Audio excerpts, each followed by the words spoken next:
నాయకుడు ఎలా ఉండాలి అని నిరూపించుకుంటే మోడీ, నాయకుడు ఎలా ఉండకూడదో నిరూపించుకుంటున్నాడు ట్రంప్. ఒక ప్రపంచాధిపత్యం వహించేటటువంటి అమెరికా అధ్యక్షుడిగా ప్రపంచ ప్రజల యొక్క ఆహ్, ప్రేమని ఎప్పుడో కోల్పోయాడు. ఇప్పుడు తన దేశంలోనే అప్రూవల్ రేటింగ్స్ మైనస్‌లోకి వెళ్ళిపోయినటువంటి పరిస్థితి. కేవలం 13, 14% మంది మాత్రమే ట్రంప్‌ని అంగీకరించే పరిస్థితి ఉంది అమెరికాలోని. ఇదే కాకుండా సొంత మిత్ర దేశాలైనటువంటి సుదీర్ఘ కాలం పాటు అమెరికా తయారు చేసుకున్నటువంటి మిత్రుల సౌధం, ఒకటి నాటో, ఇంకోటి యూరోపియన్ యూనియన్.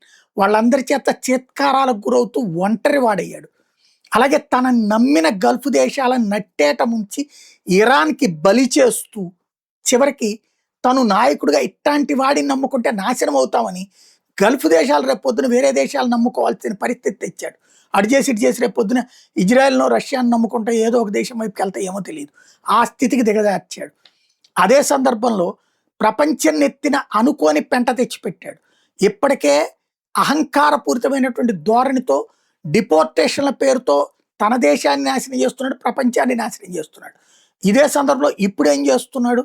హార్ముజ్ జలసంధి దగ్గర ఇరాన్ ఆధిపత్యానికి వదిలేసి యుద్ధం మానుకుని ఇంటికెళ్ళి పడుకుంటున్నాడు.